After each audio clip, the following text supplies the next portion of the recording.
各位朋友，这两天呢，台湾购买美国的所谓的 M1A1那个坦克，最后一批到了台湾了。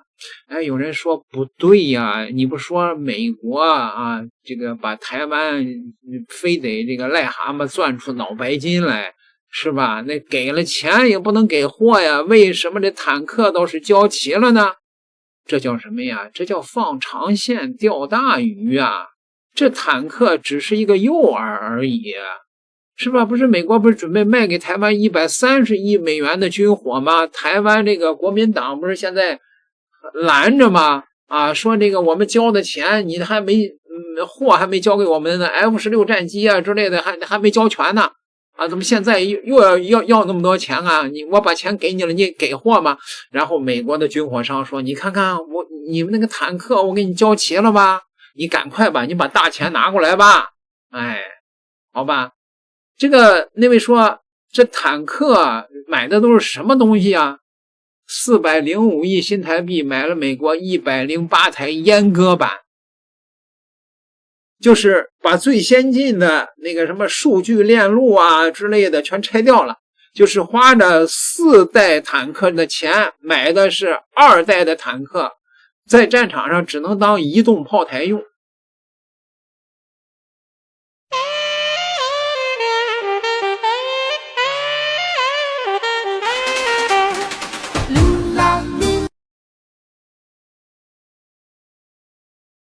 就这破铜烂铁，那个绿媒的王瑞德呀，绿蛙还吹呢，说这玩意儿这个地下无敌，天上无双这解放军根本就不行。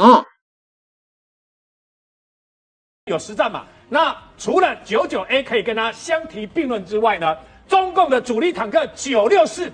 跟甚至于要侵台最重要的坦克动115的轻型坦克，包括它要登陆台湾的2栖作战用的这个相关的这个装甲车完全不是我们 M1A2T 的对手。我告诉各位，所以呢，中共如果要打台湾的话呢，那么先在第一线海峡中线就会被我们第一波的飞弹跟火箭弹先消灭部分。它要登陆到台湾来了以后呢，以现在为什么 M1A2T 这38辆，为什么现在上来了以后呢，先放虎口跟放那个林口台地？因为很简单，中共会登陆的地方就在这里。就在桃园跟新竹这个地方，林口台地。对，所以呢，放在重兵放在这个地方，他要登陆的话呢，我们包括海马斯火箭弹，包括雷霆2000，包括炮兵，包括这个等于说这个第一波的这个阿帕奇武装战斗直升机嘛，那么这些都会轰炸之外呢 ，M1A2T 就是那么后面最重要的一个这个守卫台湾，让他们不登陆的一个很重要的利器。不要小看，好像就不到100多辆而已单这100多辆横列在这个相关的这个等于说我们的西部海岸上面就足以把中共要登陆的这些全部歼灭在滩头。那想不想不到什么时代的无人机耶？问题就在这个地方，大家很多人就战车无用论然后如果战车，你看那个俄乌战争打了2年半，对不对？不是很多画面无人机就直接把那个坦克给炸掉嘛？那我请问大家一个问题。为什么1个月那么俄罗斯跟乌克兰耗掉了快要几万台、10万台的无人机？为什么乌克兰跟那个俄罗斯的坦克都还在？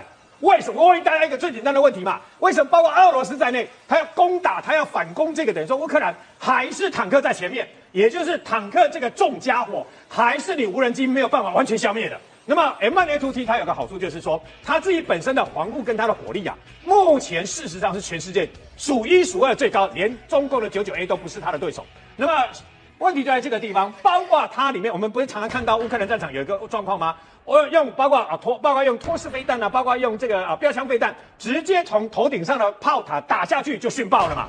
那个就是那么在共产，尤其是俄罗斯，他们这种设计一个很大的问题。你知道 M1A2T 没有这个问题没有。对，因为它炮弹放的位置跟它放的位置是不一样的。所以呢，包括你就算击中了你的穿甲弹，就算击中了 M1A2T 就算好吧，你打到了这个打到了炮弹上方的这个等于说钢板好了，它会直接压力板把它给卸掉，把整个压力卸掉。这个是保护里面的保护坦克的这个里面的成员之外呢，还有保护坦克的继续作战的能力，这是24的包括中共的这些坦克是没有办法比的。所以为什么 M1A2T 当然 M1A2T 不是说这么厉害都永远打不了，这是矛跟盾天矛跟地盾的对抗嘛。对。但问题是对台湾来讲，我们有了 M1A2T 跟有了这个海马斯火箭弹之后，对保护台湾，那么中共本来攻打台湾要5倍的兵力，这些源源不断的这些保护动员来了以后，不好意思，你可能要准备7到10倍的兵力，才有那个能力来攻打台湾。发现了没有啊？民进党的绿蛙全都是数学家，全部实数啊！从那个3发210命中率的俞北辰俞大将军，再到这个绿蛙王瑞德呀，王瑞德提出了一个灵魂问题啊，就是说俄乌战争都打了4年了，为什么俄罗斯和乌克兰还有坦克呢？他问题是俄罗斯1万多辆坦克都已经打没了，乌克兰也好几千辆坦克，那都是北约他们凑的呀。咱就说台湾买的这不到100辆的坦克能打几天呢？绿蛙全都是数学家，好吧？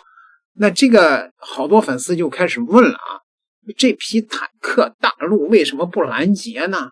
啊，你那海报画的全都是那么凶悍，你为什么不拦截呢？啊，好吧，这个问题我们来分析分析。4月26日深夜，台北港码头灯火管制，10几辆民用重型拖板车鱼贯驶出港区大门，车上装的不是什么普通货物，是被黑色蒙布裹得严严实实的 M1AT 主战坦克。宪兵和警车前后夹着车队，沿台61线西滨快速公路一路向南。27日凌晨全部运进新竹湖口的装甲兵训练指挥部。这是美国对台军售 M1AT 坦克的最后一批，共28辆。至此，3批合计108辆 M1AT 坦克全部运抵台湾地区，完成部署。这件事在两岸军事圈炸了锅，这些坦克到底怎么从大洋彼岸运过来的？美台搞了一套什么样的操作？大陆又是怎么回应的？先从源头说起。这批 M1AT 坦克全部产自美国俄亥俄州利马市的通用动力联合系统制造中心。坦克下线验收之后，美方没有动用军用运输车辆，全程走民用铁路，从俄亥俄一路横穿北美大陆运到加利福尼亚州的洛杉矶港口。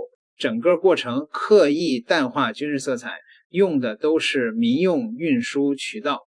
一台60多吨的铁疙瘩混在普通货运编组里往西走，这首辙瞒天过海，辙从出场就开始了。跨太平洋海运这一段伪装做得更彻底。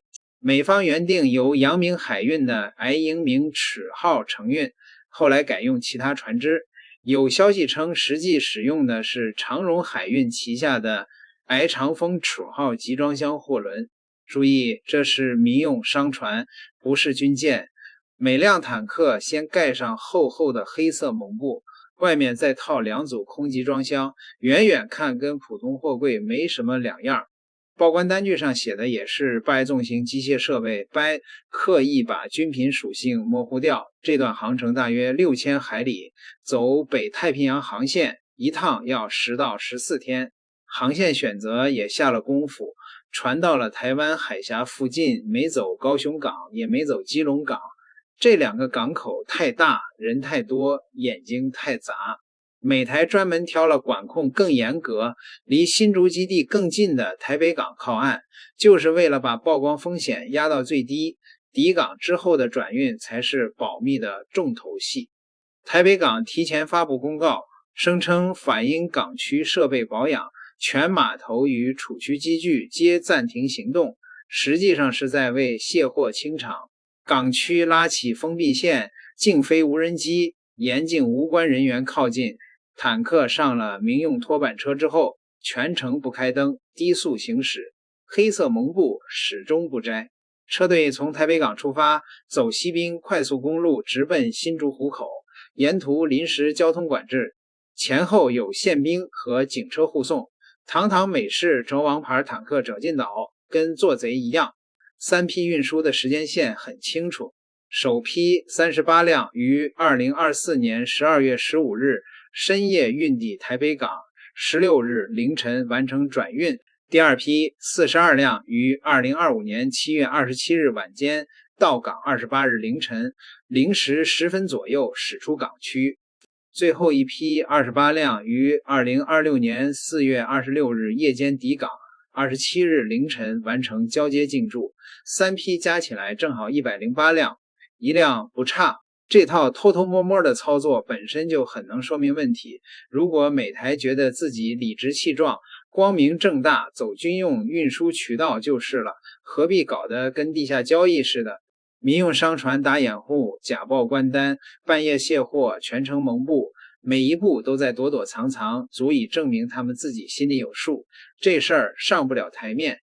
再聊聊这批坦克本身值不值那个价？台湾地区陆军编列新台币405亿余元预算采购这108辆 M1AT， 折合人民币约90多亿。岛内媒体天天吹地表最强坦克，可实际拿到手的是什么？美国仅提供了出口型 K6 减压穿甲弹，实际穿甲深度550至560毫米，在现代主战坦克中基本属于垫底水平。美军自用的贫铀装甲和贫铀穿甲弹一样没给 M1AT， 也没有安装实战利品、主动防御系统，花了天价买回来的东西，核心技术全被锁死，典型的若阉割版着实战价值也要打个问号。M1AT 全重63吨，每航驶100公里消耗400升燃油，远超台军现役 M60A 代坦克的280升。台湾地区就那么大点地方，路窄桥老，很多桥梁根本扛不住60多吨的重量，公路机动能力受限严重。真打起来，这些铁疙瘩可能连前线都到不了，就成了活靶子。有美方退役军官都坦诚过，重型坦克落户台湾地区，再不是帮台湾解决抗衡大陆的军事问题，而是为美国解决军工产能过剩问题。这笔钱花得值吗？岛内老百姓心里有杆秤，超过一半台湾地区民众不认同拿宅保护费才换所谓财安全宅，90多亿人民币砸进去，教育、医疗、养老通通被挤占。民进党当局一意孤行搞这以武谋独扯，最后买单的是2300万台湾地区同胞。面对这种级别的挑衅，回应从来不是嘴上说说，经济上大陆出手又快又狠。美国公布军售计划当天，中方立即终止了 13.2 万吨白小麦进口合同。这本来是2025年度中美最大宗农产品交易之一。美国农业主产区长期是特朗普选民的基本盘，订单取消直接影响其政治支持根基，这一刀砍在了要害上，对军工企业的制裁更是刀刀见血。2025年12月26日，中国外交部依据反外国制裁法，对20家美国军工相关企业及10名企业高管采取反制措施，冻结其在中国境内全部财产，禁止中国境内组织和个人与其开展交易合作。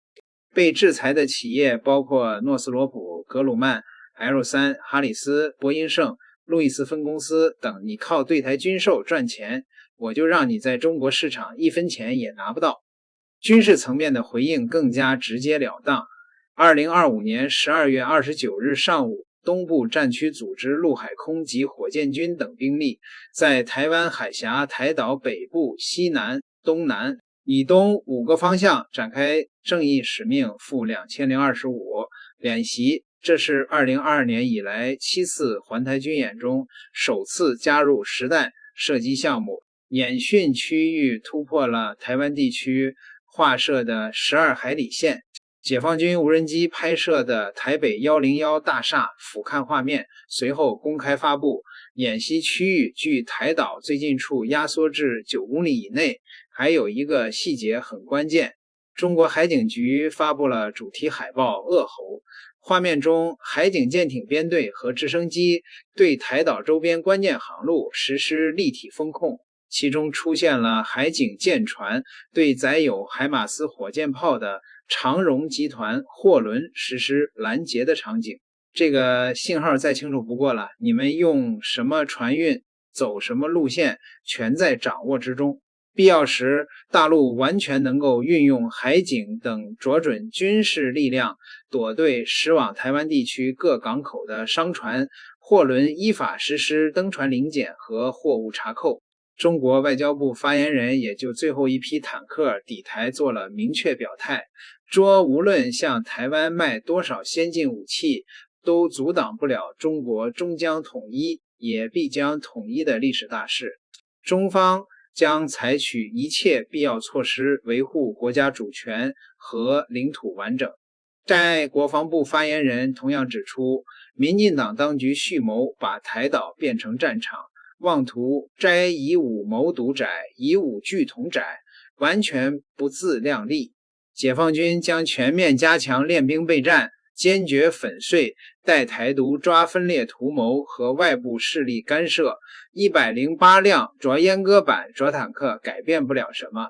两岸军力对比摆在那里，大陆火箭军、海空军的远程精确打击能力在过去几年持续升级，制空权和制海权牢牢在手。台湾地区纵深太浅，面积太小，重型装甲在这种地形条件下根本施展不开。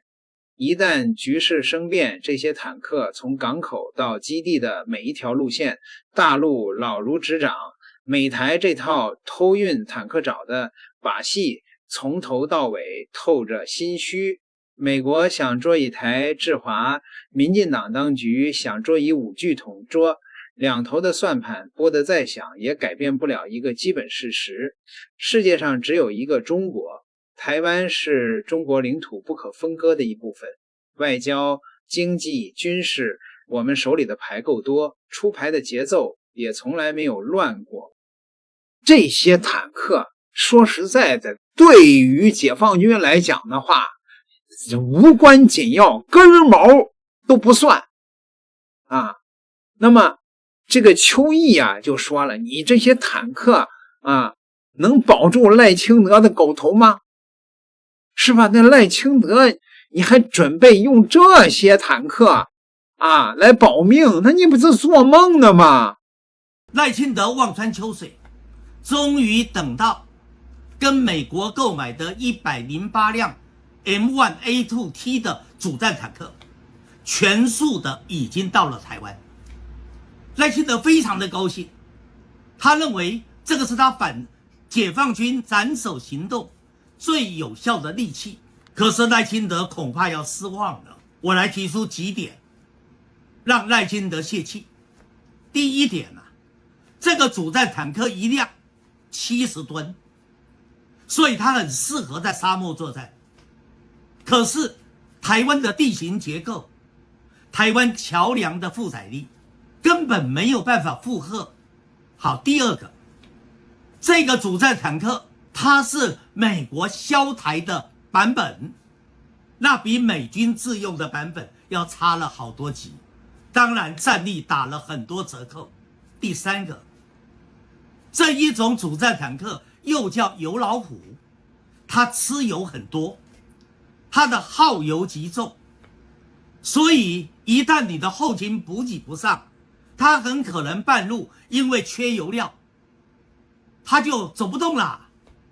这时候啊，它反而阻碍了台军正常的运动战。所以赖清德花了405亿的巨款买了这108辆，最后可能会令他高度的失望。那有人说，那美国这些坦克对比解放军的坦克技术水平如何呢？解放军的坦克现在进化到什么程度了？因为以前的节目里我给大家介绍过啊，我说现在那个解放军的坦克全都是带激光、带拦截弹，都可以打导弹、打无人机的。现在解放军的坦克里边没人了，全都是无人坦克了。BUT-10中型履带式无人车重达11吨，不仅能协助主战坦克完成前沿侦察与火力打击任务，更可凭借模块化设计与智能化能力，独立遂行多样化任务，或与其他装备协同执行更广泛的作战任务。就台湾买的这几个阉割版的美国的这破坦克，是吧？那哎呀，还拿这个指望着抵抗解放军呢？绿蛙全都是数学家吧？点个订阅，咱们下期再聊。